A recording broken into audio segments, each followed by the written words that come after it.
Okay, let's talk about some of the tools you're going to need to get started on doing laptop repairs. First and most basic is just a screwdriver. You could almost get away with doing a whole repair on a laptop with just a screwdriver. That's a Phillips. You should have a Phillips and a straight head. A smart thing to do might be to get a screwdriver kit like this one. This is my favorite one.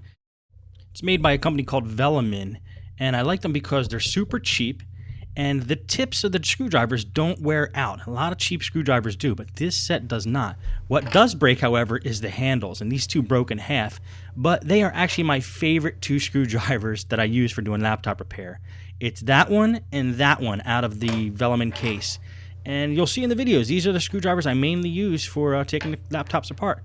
I like that they broke because they fit in your hand easier and they're easier to maneuver, and that's what I use for screwdrivers. Now, you could also get precision screwdrivers too. And I bought these at Radio Shack, and they're good for getting in the real fine screws. Then you're going to need pliers and wire cutters. Definitely need both of these. I recommend getting for pliers a set like this and with the wire cutters included. You get them at like Home Depot or Lowe's or any hardware store. And these will allow you to get into the more tinier places where mainly that's all you deal with laptops. You need a small set of tools as well. Definitely need to have a flashlight, something where if a spot's dark you can see a little bit better. And a soldering iron is crucial. Now this is the soldering iron stand, and that's the soldering iron that I use. Just a simple Radio Shack 15-watt soldering iron. Does the job for me. This is the model number. It's a 64-2051B.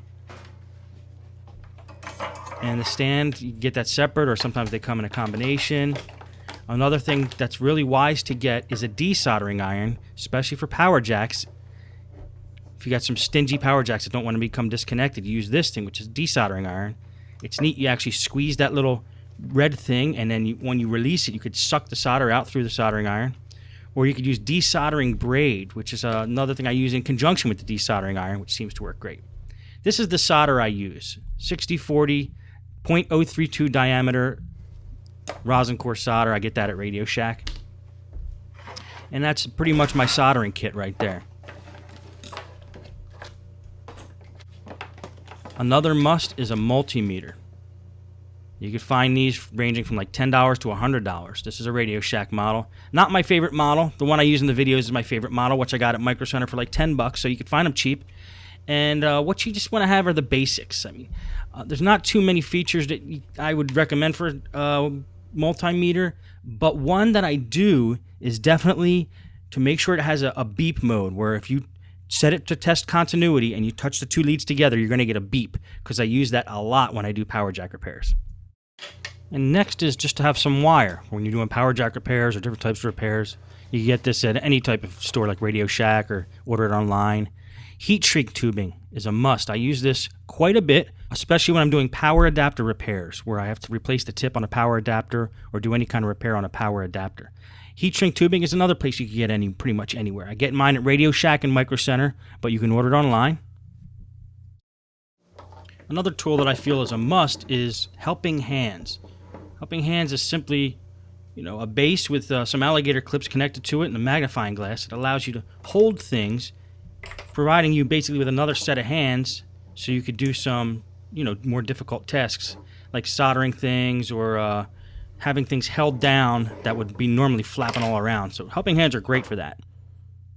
Files. Definitely get a small set of files, of like tiny files. I use this especially for scuffing up a wire or creating contact points on a motherboard. And this picture shows files. Don't get the wrong idea. These are actually miniature files. They're pretty small. You'll see how they look in the videos. X-Acto knives. Now, X-Acto knives are something I use fairly frequently, but you never know when you're going to need something really sharp to cut something that you're dealing with. And X-Acto knives are small and they're sharp, and it's a perfect tool to get in there and cut things or shave things that need to be taken care of. And the next thing is glue. Now, this is Elmer's Carpenter's glue. I'm almost using this just for the sake of the picture, but I use that very sparingly. The main glues that I actually use are a little bit of Gorilla Glue, but mainly Crazy Glue. Crazy Glue is actually very great for attaching plastic to plastic, and a lot of laptop repairs are just dealing with plastic. So definitely recommend Crazy Glue. It's cheap and you can get your hands on that pretty much anywhere as well. When you want something a little more difficult and you need a strong bond, try epoxy. They make a 5-minute epoxy, which basically dries in 5 minutes. I recommend letting it sit overnight, but you could technically dry things in 5 minutes.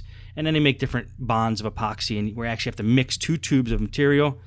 And it smells pretty strong. You want to be in a ventilated area, but it does provide a strong bond. Haven't used epoxy in a while. Again, my main thing that I use is the Crazy Glue. Thermal grease. Now, thermal grease is what we use to create a bond between the processor and the heat sink so heat can flow through efficiently and dissipate. And a popular brand of thermal grease is Arctic Silver. And I have a little tube of that, and that's what I use mainly. It gets a little expensive, but you can use pretty much any thermal grease. You'll be okay.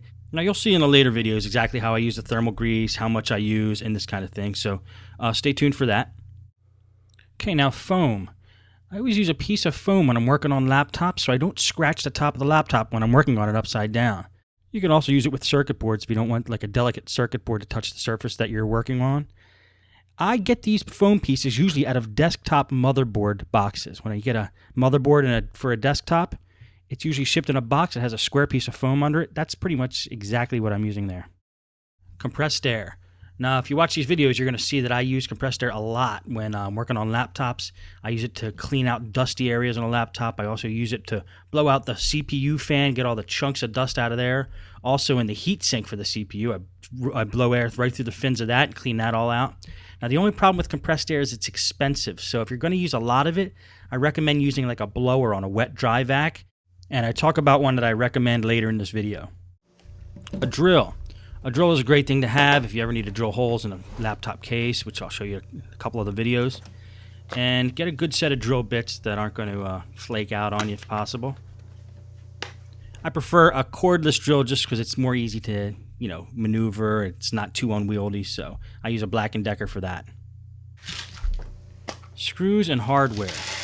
Every time I have some leftover screws or I acquire screws from anywhere that are small and tiny, I collect them. I put them in a small little case, store them up because you never know when you're going to need them. Now, it's nice to have a couple little cases around just to put screws and what rubber pieces and different things that you're going to be doing when we take apart laptops. Get yourself a tape measure or a ruler or something where you can make measurements or size things up if you need to do that, which will definitely happen, especially with laptop screens and that sort of thing. Get yourself a set of tweezers. Remember, you're working in very confined areas. If you drop a screw or if you need to remove a wire or get into a certain spot and you just can't do it with a pair of needle nose pliers, these are the tools you want to use. I'd buy a whole set of them so you have different varieties so you get in different areas. And definitely put some tweezers in your toolkit. Allen wrenches. Not terribly commonly used on laptops, but every once in a while you're going to encounter them. So it's probably wise to get just a cheap set of Allen wrenches or one of those all-in-one Allen wrench devices that have like 6 of them or 8 of them sticking out like this one here. Paint brushes. I use these paint brushes a lot. I think I got them at IKEA for like $7 for a whole set of them.